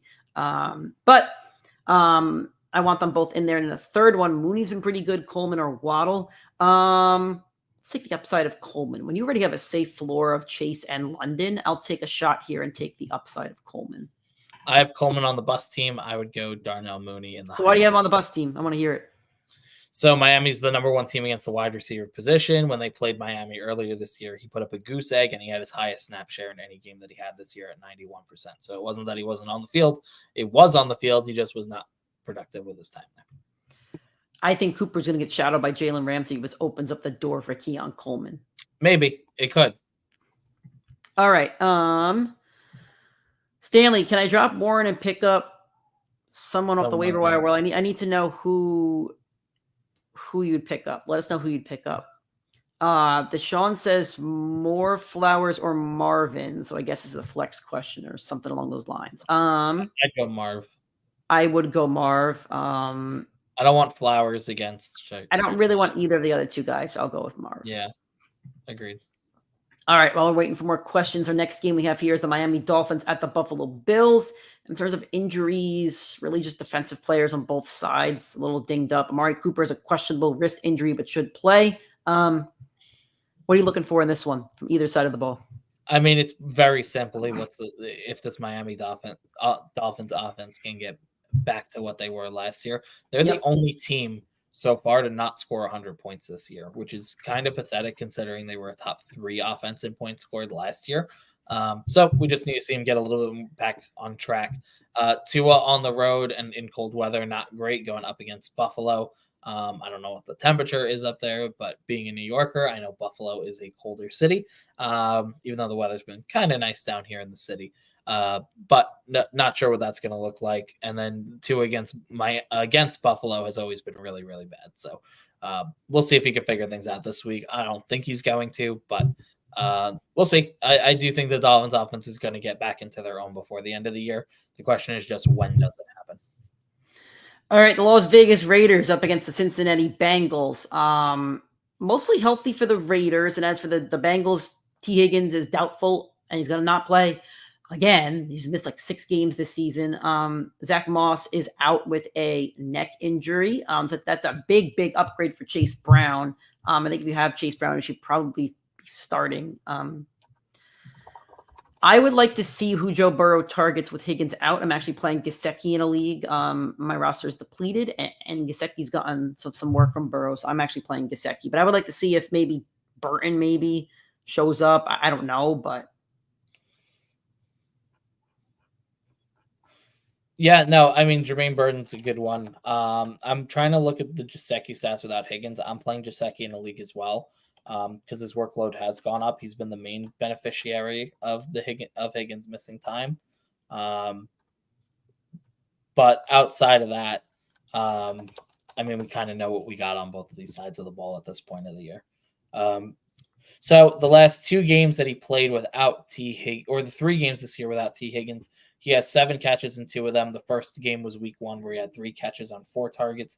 He had a touchdown called back in that game, if I do remember correctly. And then the other 2 games, 7 catches on 7 catches for 91 yards, 7 catches for 73 yards. So been pretty good without T. Higgins in the lineup. Joe says, do you think Zach Moss is droppable? I don't think so. Are his numbers really that bad? I don't think so either. I mean, they've had a couple rougher matchups the last few weeks. It's also a committee situation on a week in and week out basis. Yeah, look, I mean, here's the thing. If Chase Brown or Zach Moss goes out, the other one instantly becomes a must start that week because the offense is so explosive. So, yes, Chase Brown is a definitely great play this week. Zach Moss has 4 straight games under 8.5 fantasy points. So he's and then Zach Moss will be but Zach Moss is still one of the better handcuff backs. So, yes. I mean, maybe in a 10-man league he's droppable, but in a 12 or 14, you're not going to want to drop him. Totally. Yeah, exactly. And there's got to be a better pivot option for you. From Jeff Rogers, full PPR, Cortland Sutton or Rico Dowdle. These are Nick guys. These are 2 Nick guys. They're Nick guys. Sutton is not a Nick guy anymore because No. He's always a Nick guy. For the rest of your life, he's a Sutton guy.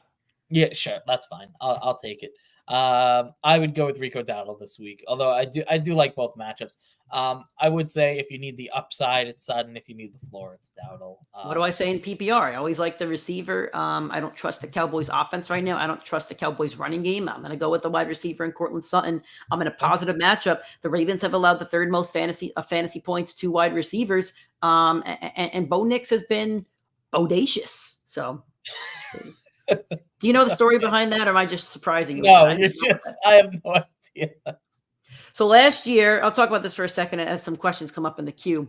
Last year, when he was at Oregon's social media or whatever, or the boosters, whoever, were running a campaign to try to get him to win the Heisman. And to market it, they put up these giant billboards of Bo Nix, and it said bodacious. There was one in Times Square.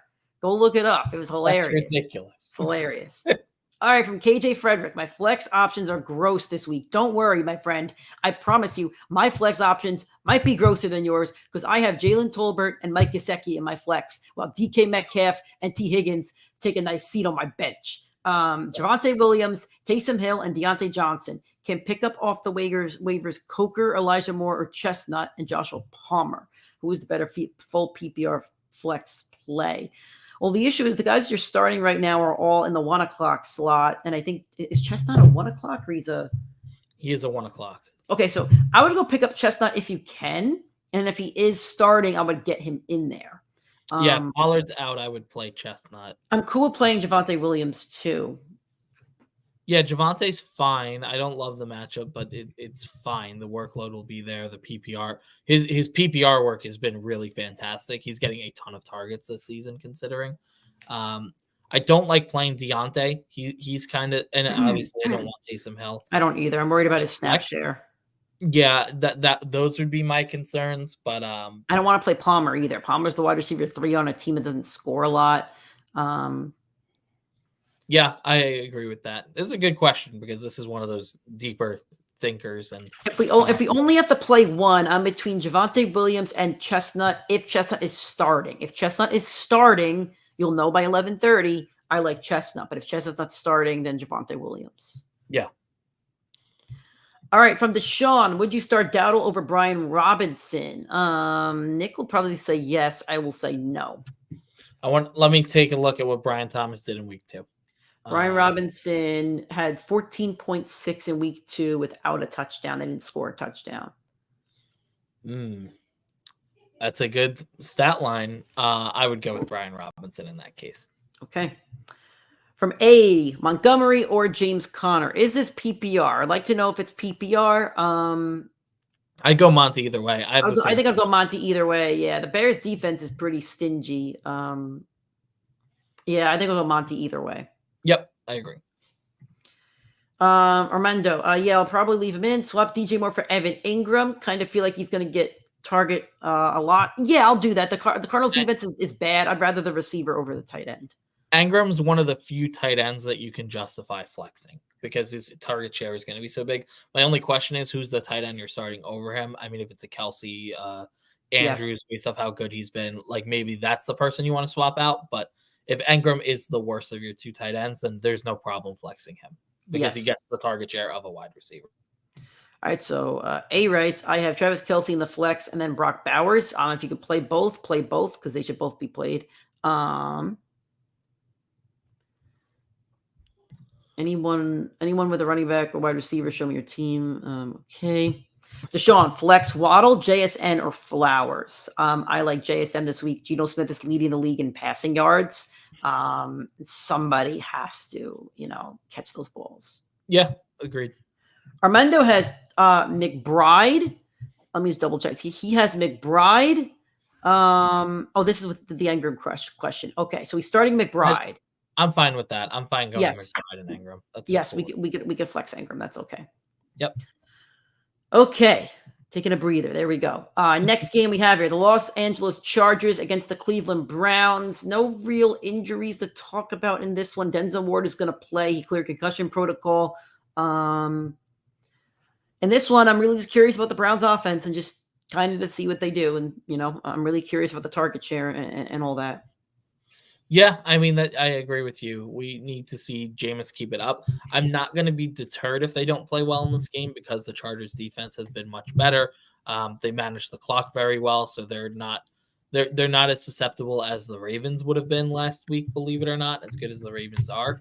But I would definitely have some questions there. Another thing to note that just popped into my head, my galaxy brain thought on this. He just played John Harbaugh. Now he's played Jim Harbaugh. I'm sure that they had a call and said, hey, they beat you last week. What tips could you give me? So I am sure that there was a call made in that Harbaugh family to figure that one out. Yeah, good call there.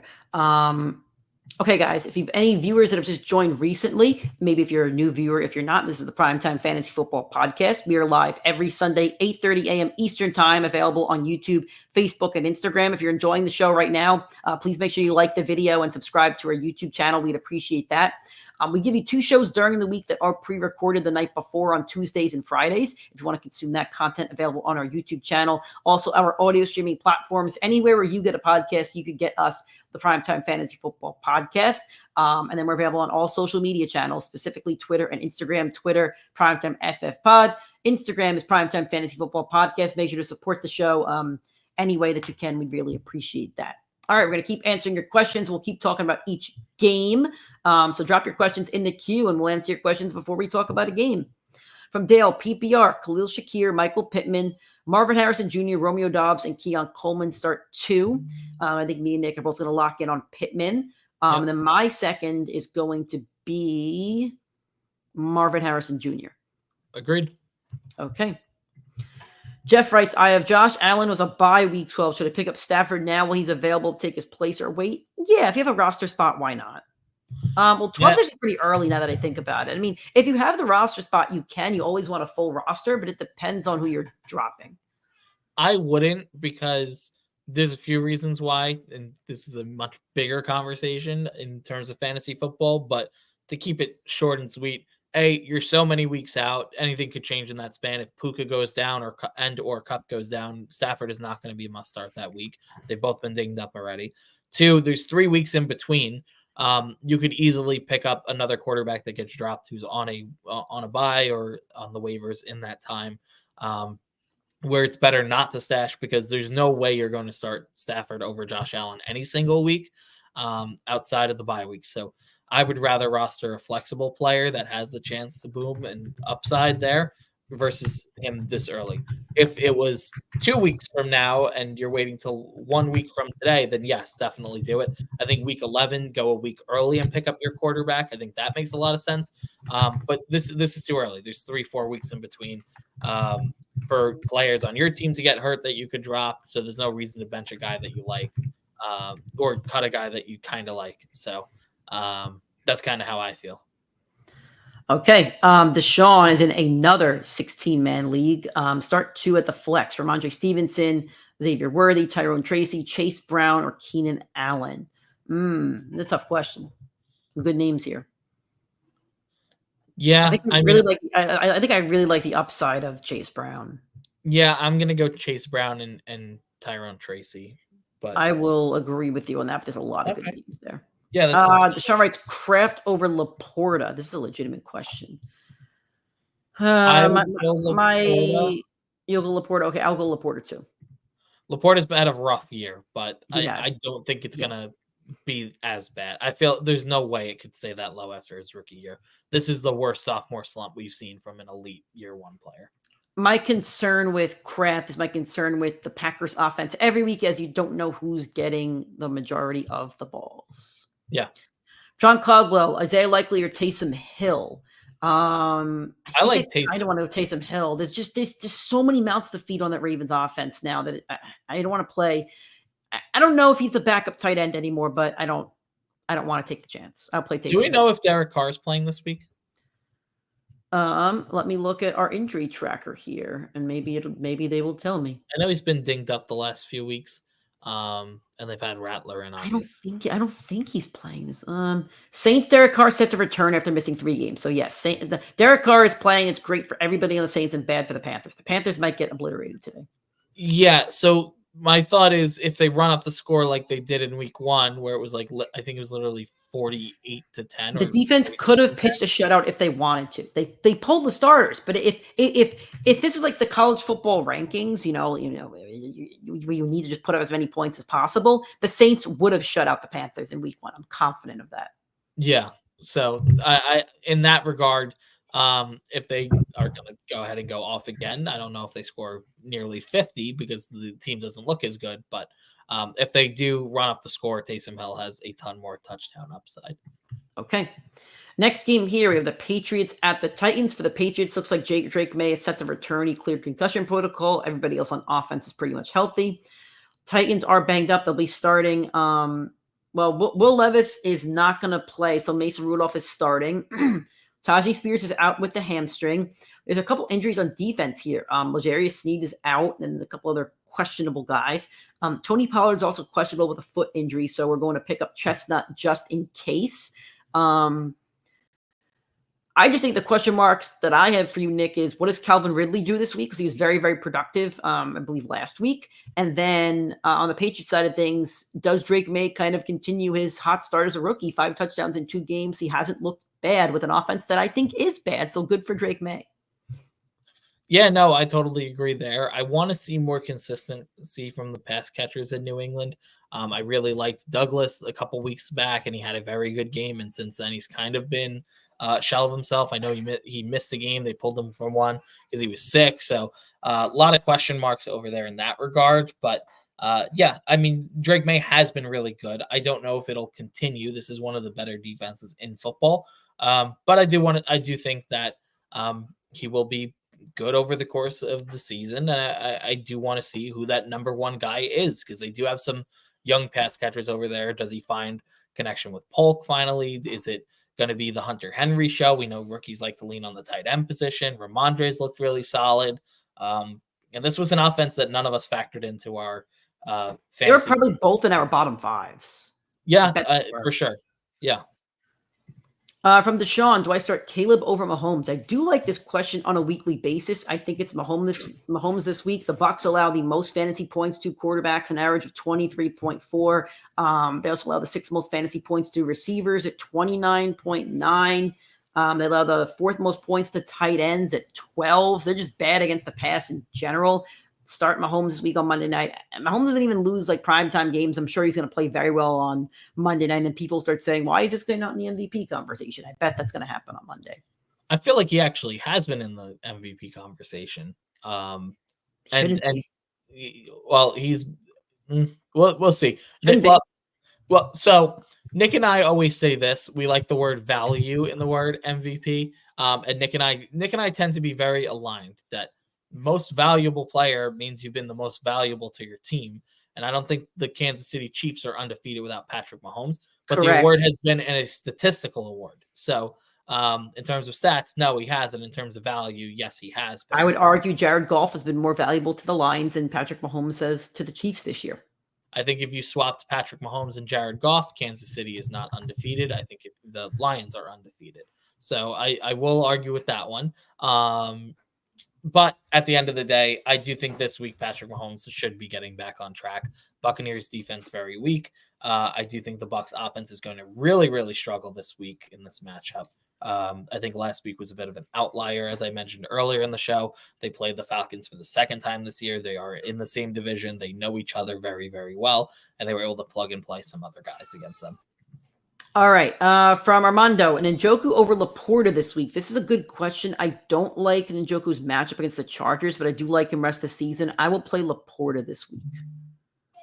I would go Njoku in this spot over Laporta because I talked about it last year. He was the tight end one from the time Deshaun Watson went down to the end of the season. Njoku's workload has been very solid. He's looked pretty good with Jameis the past few weeks. So I do like David Njoku over Laporta. He's one of the few that I'm willing to play over him at this point. All right. Commanders at the Giants is the next game for us to talk about. There are really no injuries in this one. Brian Robinson does have a hammy injury. He's questionable, but I'm pretty sure he's set to play. Yeah. My only question for this game, Nick, is it going to be that low-scoring defensive battle that it was week 2, or now that we've seen some improvements from both offenses, especially the Commanders, will the offenses get rolling? And I think that's what it really depends on, and what your fantasy teams are depending on in this game. Yeah, no, totally agree. I honestly wouldn't be surprised. This might be my upset of the week if the New York Giants were able to pull this one off. The Commanders coming off a very big emotional win up against the Chicago Bears after that Hail Mary. The New York Giants have looked pretty decent the last few weeks. They are inconsistent, but the first time they did play, the Commanders offense did not force them off the field. It was all field goals for them. Or turnovers from Daniel Jones. So I think the Giants have a very good shot to upset them here in this division rivalry at home. Not saying that's my prediction. I just think that it's a very possible outcome in this game. But for fantasy, if that is how it goes, that means that the Jaden Daniels should be passing a lot more and Tyrone Tracy will be running a lot more. So that's a big part of factoring into my Tracy take on the week.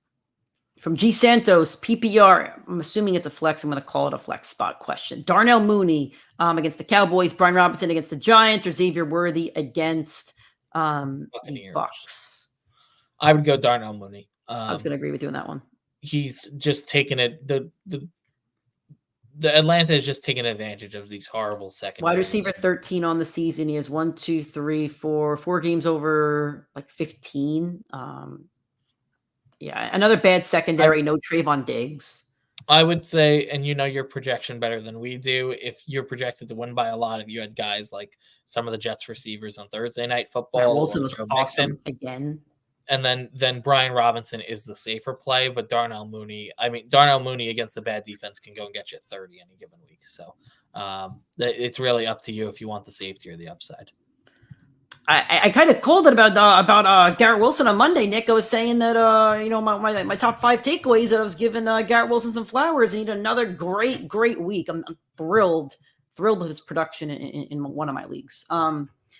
Next game, the Saints against the Panthers. There's a lot of like little knick-knack injuries in this one, but nobody crazy fantasy relevant. Bryce Young starting for the Panthers and Derek Carr starting for the Saints. That's very good news for Olave, who's been a big bust this season. My favorite play in this one's still the Saints defense, even though Lattimore's out. Yeah, I agree. I did say it on the Friday show. My 2 biggest stashes of the week is Xavier Legette and Jalen Coker. I like both of those options for the Carolina Panthers. They're going to have to throw the ball to someone. Andy Dalton will be the quarterback soon. Xavier Legette has 3 touchdowns in his last 5 games. He's been a little bit more of a threat, but Coker was getting some good target share the last few weeks. So both rookies, both over 6'2", like 220 pounds, both extremely fast. Like they profile as very athletic speed receivers, but they're huge. I mean, that is talent. And once they get a better quarterback throwing them the ball, now no Deontay, it's rumored that they're going to trade Adam Thielen too. It's a lot more upside in my opinion for both of them. Okay, next up, Denver Broncos at the Baltimore Ravens. This is going to be a big get-back game for the Ravens.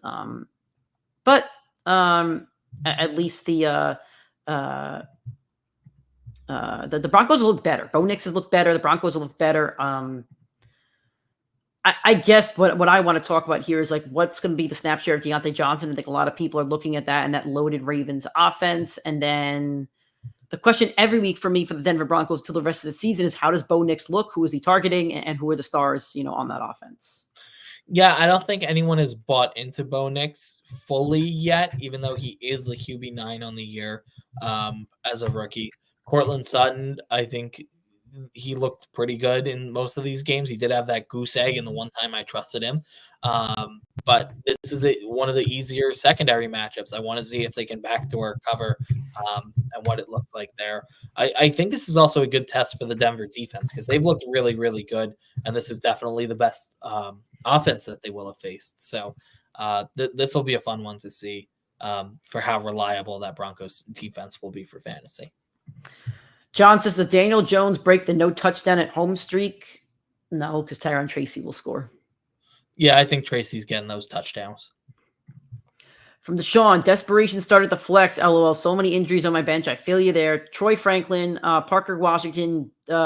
Which Moore is that? I think it's David Moore from the Carolina. I was going to say, yeah. Or Chestnut. So if Chestnut's the starter, start Chestnut. If not, I'll go with Parker Washington, knowing that the Jags are banged up. Even if both Brian Thomas and Gabe Davis play, there's not a chance that either of them finishes the game. So totally agree with that take.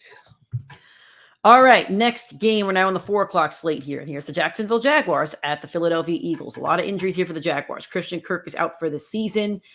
Gabe Davis with the shoulder is questionable. I saw chest, so I don't know if it's shoulder or chest. Brian Thomas Jr. Brian Thomas Jr. is a chest. He's questionable. And then we have the running backs. ETN with a hammy is questionable. He's been out, I think, the last 2 weeks. And then Tank Bigsby with the ankle is questionable. Against the Eagles, who have not really been a great defense, we have Dallas Goedert is out with a hamstring. And then Darius Slay, the number one corner with a groin, is also out. So that helps the Jags receivers. We've talked about the Jags a lot on the show. I think I'm cool with playing any of those receivers, depending on who's healthy. As for the running backs, if one of them's healthy and one of them is not, it's a must start. But if they're both healthy, I think it's a lot tougher to pick which one to start because Tank should be the running back one. He's looked better, but we just don't know. So I had a bold take in our all boom, all bust team, and I busted in a very good matchup for him, Devontae Smith. It's very, very risky take. Could totally backfire. He could totally be the wide receiver one on the week. But here is where I have concern. In his last 3 games, he only has 13 targets. That is since the bye week. So 2 of those games have been great. One of them was horrendous. But I do want to see what that trend looks like. This should be a good matchup for him. So if he does have a bad, or even if he has a good week, but it's very few targets, I think he's going to be a trade-away candidate for me at least. But we'll see. I mean, his fantasy stats have been good, but the advanced analytics are trending in the wrong direction for him for fantasy. Okay. One last question. That's okay. You guys could ask as many questions as you want as long as we're live. Tyrone Tracy, Rachaad White, Deontay Johnson, or Jerry Jeudy start 2 PPR. I think me and Nick are both going to agree on Tracy. Yep. Who do you like next, though? I'm okay with Jeudy. Jameis throws a lot. I don't mind that. Jeudy also did play in this division, so he probably knows the personnel a little bit better on the Chargers side of things. I know I have White on the all-bust team. I probably would go with him just for the shot at the PPR upside of those checkdowns if they're behind in the game, which I do think they're going to be for most of the game. So I don't mind that play as much. I do not want to play Deontay this week. I don't either. I just think he's going to get 20-30% snap share, might get targeted once or twice, and when he's out on the field, he is a better route runner than Zay Flower is, and probably will get the shadow from Surtain, in my opinion. So that's my concern for Deontay. And we're going to keep talking about the rest of these games, so feel free to answer these, to keep asking us questions. But if anybody is going to leave the chat, that's okay. Have a great Sunday. And make sure, again, you're subscribed to the YouTube channel. We'd really appreciate that. Drop a like on this video. We're also available on all social media. Twitter's PrimeTimeFFPod, Facebook, Instagram's PrimeTime Fantasy Football Podcast, and our Facebook page is just PrimeTime Fantasy Podcast. Where the show is also available during the week, 2 pre-recorded episodes that go on our YouTube channel in audio and video form, and then our podcast form, which is only audio in case you're driving in the car or something. You could listen to us on all major podcasting platforms, iTunes, Spotify, Google Podcast, and Anchor. Next game, Chicago Bears at the Arizona Cardinals. There's a really funny stat about this. So I believe Matt Eberflus has not won a true road game on a Sunday or something. I think he's 0-17. So he's won in London and he's won on the road on Mondays or Thursdays, but not on a Sunday. He's 0-17. Mm-hmm. And I believe the staff of the Cardinals is I forget what the staff of the Cardinals is, but I have it. They've not won back-to-back games since 2021. The first time that they did that was this past week. So they would have to really break a trend that's been going the opposite. I had another Cardinal stat, but I can't like a specific stat against the Bears, but I can't find it at the moment. Yeah. So it's an interesting game. All right. It's a weird one. In terms of injuries, people are dinged up, but nobody that'll affect fantasy. What do you got for me? I mean, it's kind of the same questions we have every week. Yeah. I mean, it's Chicago, who's going to get consistent on the wide receiver side. I guess the bigger pressing question that's most important is about Marvin Harrison Jr. Last week was fantastic. The 3 prior were not great. Yes. So does he get more consistent? I did a big deep dive 2 weeks ago about why he has not been great for fantasy, about his usage, and his usage did change last week. So if they change the usage, and when I say usage, I don't mean targets. I mean his route tree, his depth of target, what types of routes he's running, the frequency at which he's running them.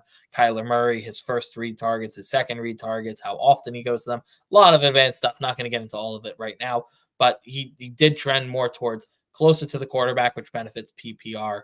And his route tree, he's been more of the first read target than he had been in prior weeks. So I do want to see if that holds true against Chicago this week, who is a much tougher defense. To know if he's more of he is a must start, I feel like, but he's definitely become benchable this year. So let's see which way he trends. All right. So Jeff said he rejected the trade proposal of Mason for Brian Thomas, but the counter is DeAndre Hopkins for Brian Thomas.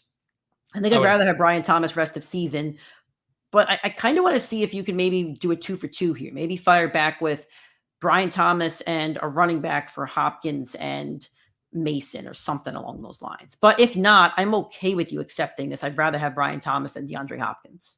I would definitely swap the Thomas for Hopkins, no problem. And then I'd also shop around Mason. See if you could get someone else thrown in there too. All right, from Martin Kemp, and you can even say, if you know this guy personally, if he's a friend, you can message him and just say, hey, I like your trade offer. Was wondering if you had any interest in Mason. Maybe we could do a 2-for-2. If he has no interest in Mason, that's fine. But if he has interest in Mason, try to work out a 2-for-2 if you can. But yeah. I would not reject this offer on the app just so you can have it. You can go back and accept it. Yeah. For Martin Kemp, love the channel. We appreciate you. We love you guys. Who should I start today? Mahomes or Cousins? I think Nick really likes Cousins, but I'm going to say Mahomes here. He's facing the Bucs, who allow the most fantasy points to the quarterback position, an average of 23.4. They allow the 6th most fantasy points to receivers, an average of 29.9. And they allow the 4th most fantasy points to tight ends, an average of 12. So I just think it's too good of a matchup to bench a guy like Mahomes, who is still, Patrick Mahomes. Yeah, no, I totally agree with that. All right. Do we have any questions? Do I think Puka's going to be limited? No, because he's supposed to be limited last Thursday and he wasn't. So as long as he's on the field, I'm not worried about it. Totally good point. All right. The Lions at the Packers. No injuries for the Lions, really. As for the Packers, though, Jordan Love has a groin injury. He's scheduled to play. Josh Jacobs has a ankle injury. He's scheduled to play. My only question is really if Jordan Love starts. And then if he does start, you're playing your guys on both sides of the ball. I think we know who these offenses are at this point. Yeah, we don't need to give too much in depth here. We know who our guys are. We know what we like. We know that the Packers receivers are inconsistent. So every week we're going to see if someone could step up and take that consistency, but not looking that way. We just love these two offenses for fantasy, frankly. Nick loves these two offenses for fantasy. Nick does love these two offenses. All right, 3 more games to talk about, guys. Los Angeles Rams at my Seattle Seahawks. This kind of is a Seahawks must-win game, but I don't think they're going to win. DK Metcalf's out again. That's big. And as for the Rams, Puka Nacua is questionable with the knee. If he plays, he's in your lineup. If he doesn't play, that's not great. My question here is, with Geno Smith throwing the most yards on the season so far, is this going to be the JSN game that people just keep on waiting and waiting and waiting for, or is it not going to be the JSN game? Yeah, no, I totally agree. I want to see what JSN can do. He's been decent this year. He hasn't been great for fantasy, but I do think that he's getting a ton of target share. The Seahawks have ramped up their pace of play. They're running one of the most plays per game, which is great for fantasy and for your wide receivers for sure. So just seeing if they could keep those trends up. And then the Rams, we know who you got. I mean, you're playing Puka, you're playing Kupp, you're playing Kyron, and then Stafford, depending on your situation. From Joe, Chargers or Tennessee defense. So the Chargers defense is probably going to get a pick off Jameis. You're already getting 2 points right there. I think he'll start the Tennessee defense, though. Defensive-minded head coach going up against a bad quarterback in Mason Rudolph. The Titans are a bit banged up. The Titans are a little bit banged up, but they're facing the Pats. I'm okay with I'm okay playing the Titans defense. I know I just spit out a lot of information, but the Titans defense has been very good for most of the year. They are facing a rookie quarterback, I should say, in Drake May. So I'm okay with playing the Titans defense today. Yeah, the Titans defense has been really good the last 2 weeks. We talked about it earlier. Buffalo and Detroit allowed over 80 points combined in those 2 games, which is not great. But those are 2 of the best offenses in football. Drake May coming out of concussion protocol. I do think this game will be lower scoring. I'm sure most people would project that. The Chargers won. The risk is that Jameis Winston just continues to be dominant like he did last week. So Tennessee is probably the safer play, but the Chargers I do think that they will lock in a turnover and will probably get to Jameis a couple times in the game. So statistically, they could be better, but the Browns could totally score 30 points on the Chargers this week.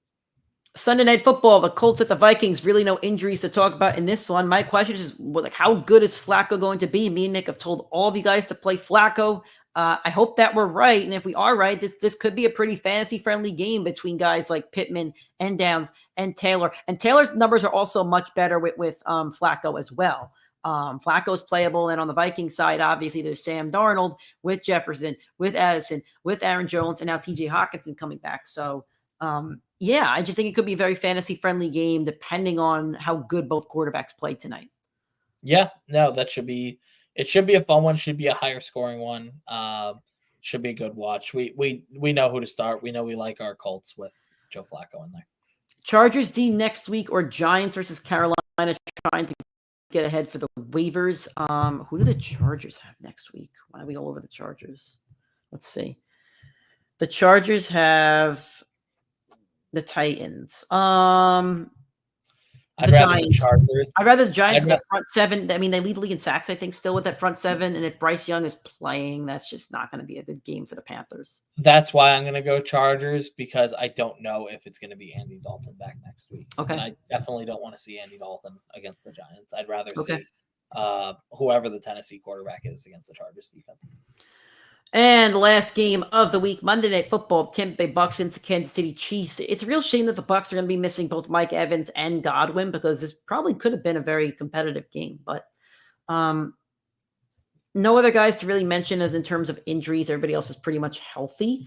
But I think me and Nick are very pro-Chief, anti-Bucks. But in terms of a question, I still want to see if Baker Mayfield can keep up his stellar season. He's only had one bad game against the Denver Broncos. This is going to be a tough defense on prime time, down your 2 receivers. What do you got, Baker? Because other quarterbacks would make it work. Let's see if you can make it work. And let's see what Mahomes' chemistry is with those receivers now, with Hopkins and Worthy kind of spreading the floor a bit. For sure. I think you're spot on there. I want to see And Baker's been so great. He's been hard not to root for. Obviously, no Evans, no Godwin this week. He's looked pretty good with Auden and those running backs. This is the toughest defense he will face because it is the best defense in football at the moment in Kansas City. So let's see if Baker can do it. Let's see if he can pull off the big, not even upset, but just a good fantasy day. Keep them alive, keep them in it, keep the offense rolling. I do think Jalen McMillan is questionable in the game too, so he might be down as top 3 guys. But either way, let's just see if we can pull it off. Tight end off waivers here, Cole Trotman or Calcaterra. I mean, who's your starter? Do you need one of these 3 guys? Because, if you're going one, I'd go with Calcaterra. I would too, but I hope you don't need one. If you do, I would just go for the best offense tight end. That's what I would do in your spot. All right, guys, that is our show for week 9. An almost 2-hour show. Thank you guys for joining. Thank you for the questions. If you haven't already, make sure you subscribe. It's a 2 tight end league. I would never play in a 2 tight end. I would recommend leaving this league. I would. Yeah, that is our expert advice: is leaving this league. Wow, 2 tight ends is 2 not tight end league. Wow. All right. If you haven't already, please subscribe to the YouTube channel. Drop a like on this video. We'd appreciate that. Follow us on our social media channels. Facebook is Primetime Fantasy Podcast. Instagram is Primetime Fantasy Football Podcast. And Twitter is PrimeTimeFFPod. We give you 2 shows during the week that are pre-recorded on Tuesdays and Fridays, available on our YouTube channel in an audio and video format. And then the podcast version is uploaded in audio only on iTunes, Spotify, Google Podcasts, and Anchor. Just search Primetime Fantasy Football Podcast, and you will find us anywhere. Thanks again for your support, for joining the show. Best of luck in week 9. And we'll talk to you guys on Tuesday.